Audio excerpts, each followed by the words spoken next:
pai e a mãe dela morreram assim.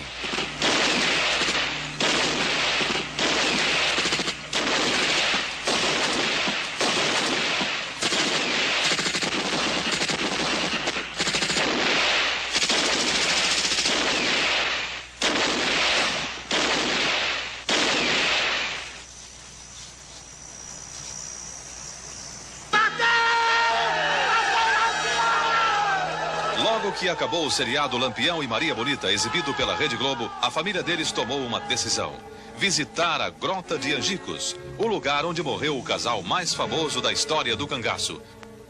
Expedita é a única filha de Lampião e Maria Bonita. Isa é uma das netas do casal de cangaceiros. Ela faz faculdade de educação física e mora com a mãe aqui em Aracaju, Sergipe. Vera é a outra neta. Ela mora em São Paulo, trabalha como analista de computadores e todo mundo acha que ela é a cara do avô. E esta é Hilda Ribeiro, a Sila, viúva do temido cangaceiro Zé Sereno, do bando de Lampião. Ela estava em Angicos e é uma das poucas sobreviventes do massacre. Hoje, Sila é costureira e mora em São Paulo. A primeira parte da viagem começa aqui em Poço Redondo. Uma viagem cheia de emoção, de encontros com gente ligada ao cangaço. E também de aventura, porque para chegar a Angicos, a família de Lampião precisou até da proteção da polícia. Os repórteres do Fantástico Paulo Macum e Johnson Gouveia acompanharam tudo. Em Poço Redondo, o cangaço ainda é uma coisa viva. Na década de 30, todos os moradores daqui eram amigos de Lampião. E muitos participaram ativamente do cangaço, lutando ou servindo de coiteiros. Assim eram conhecidas as pessoas que davam informações, abrigo, comida, armas e munições para os bandos. Essas famílias moram até hoje na cidade. Aqui, por exemplo, é a casa de Alcino Alves, ex-prefeito de Poço Redondo e sobrinho do cangaceiro Zabelê, do bando de Lampião.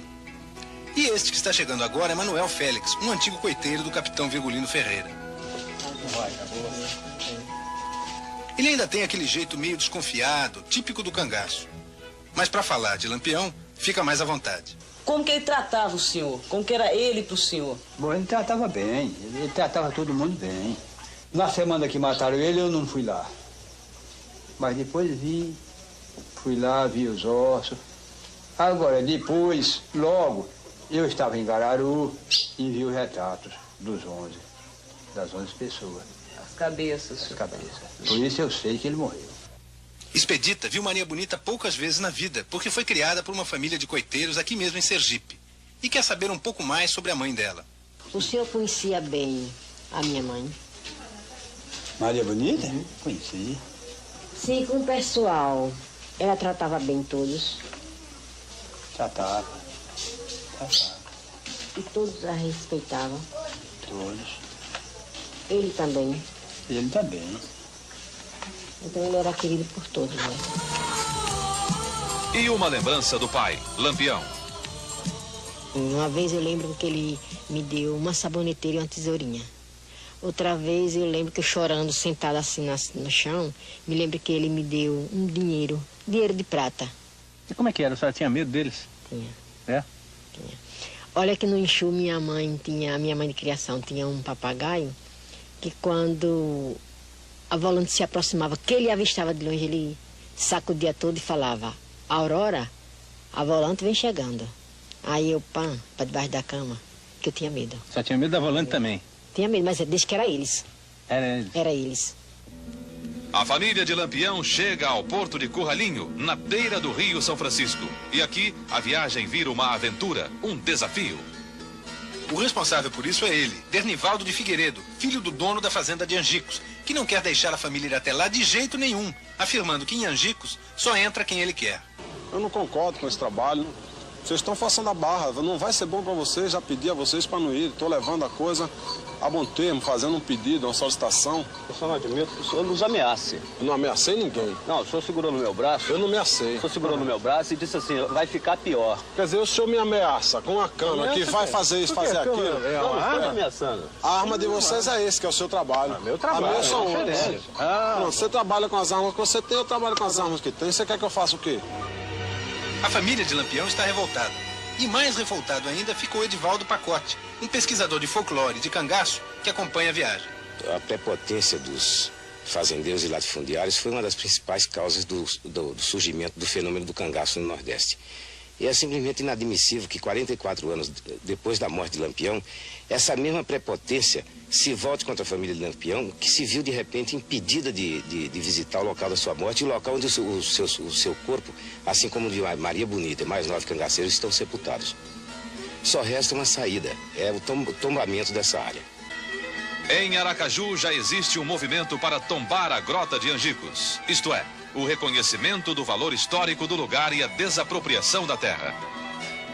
Vera, a neta de Lampião, não quer só isso, quer mais ainda. O apoio do governo, dos pesquisadores, enfim, de todo mundo para a criação do Museu do Cangaço, que é o maior sonho da vida dela.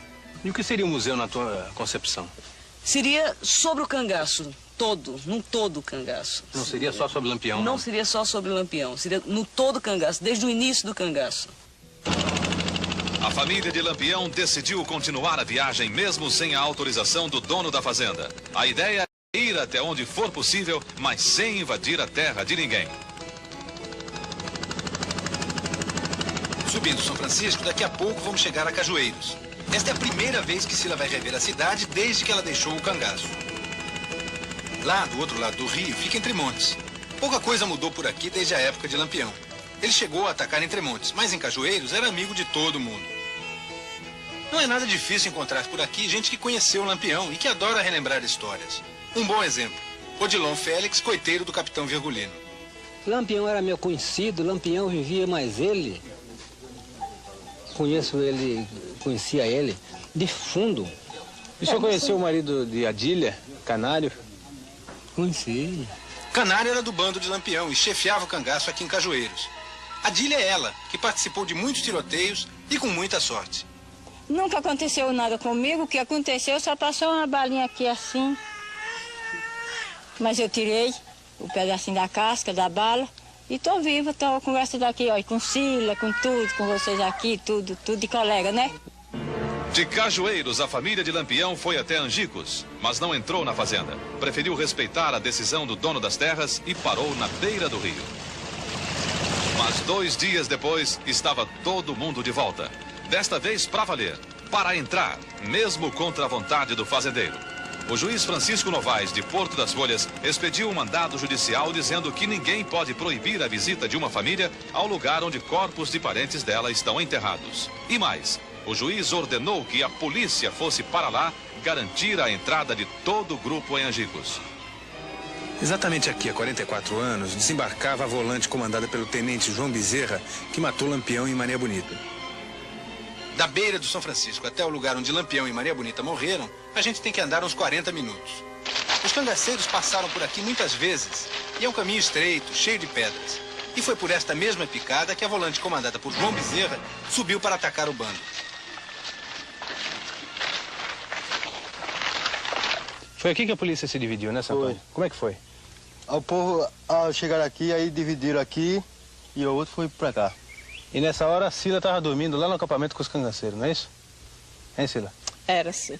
É a coisa que mais marca na minha vida foi essa brigada de Angico, porque morreu diversas pessoas que a gente, como inclusive o meu irmão Lampião, que era mesmo que ser parente, e Maria Bonita. A senhora gostava muito de Maria Bonita? Adorava, ela era formidável.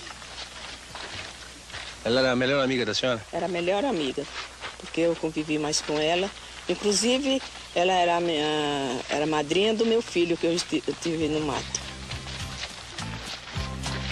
Um momento emocionante. A família de Lampião chega a Angicos 44 anos depois do massacre. O que a senhora sente quando chega aqui em Angicos? Eu sinto um negócio estranho. Por quê? Uma coisa assim, diferente, sei lá. Não me sinto muito bem quando chego aqui, não. Apesar de que eu não tive esses relacionamentos todo com eles, tudo, mas sangue é sangue, né? Deixa um negócio estranho. Poucas horas antes do massacre, Sila subiu por aqui para falar com Maria Bonita. Era madrugada de 28 de julho de 1938 e caiu uma chuvinha fina. Sila estava exatamente nesta pedra. Expedita senta no mesmo lugar em que Maria Bonita conversava com Sila. Cila, o que recorda essa pedra aqui? O que significou essa pedra, esse local para você? Esse local foi o lugar que me recorda mais a tristeza, porque foi o último lugar, a última vez que eu falei com Maria Bonita. Ela estava do seu lado? Ela estava aqui do meu lado e na hora que ela estava fumando e a volante estava chegando, aí a luz acendia e apagava. Aí eu falei para Maria, eu disse, Maria, não será macaco? Aí ela disse que não, que era vagalume. Como ela era mais velha, mais de experiência, aí eu fiquei quieta, porque se eu chegasse embaixo e tivesse falado para o José, talvez não teria acontecido o que aconteceu. Em Angicos, 11 cangaceiros morreram. Os 10 escaparam, segundo Cila, que conseguiu fugir no meio do tiroteio. E aqui ainda tem marcas de bala por todo lado. Nem precisa procurar muito. Quando foi de manhã, aconteceu essa desordem, esse tiroteio. Era mais ou menos umas 5 horas, porque aqui quando é 6 horas, ninguém tinha relógio, não sabia a hora, mas ainda estava escuro ainda. José desceu e quando chegou aqui, o Amoroso desceu para pegar água. Aí José falou pro Vila Nova, faça o café. Aí naquilo começou o tiroteio. Um documentário do Globo Repórter mostrado pela primeira vez há 7 anos reconstituiu o massacre de Angicos. O último dia de Lampião.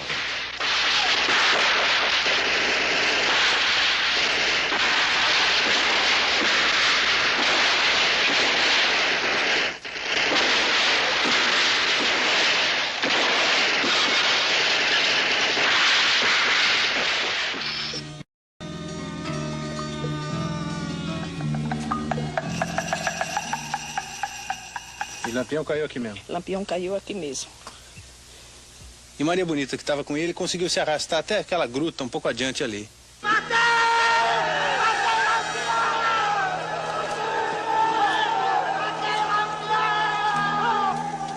Para mim, ele não morreu. Para mim, agora que ele está vivendo.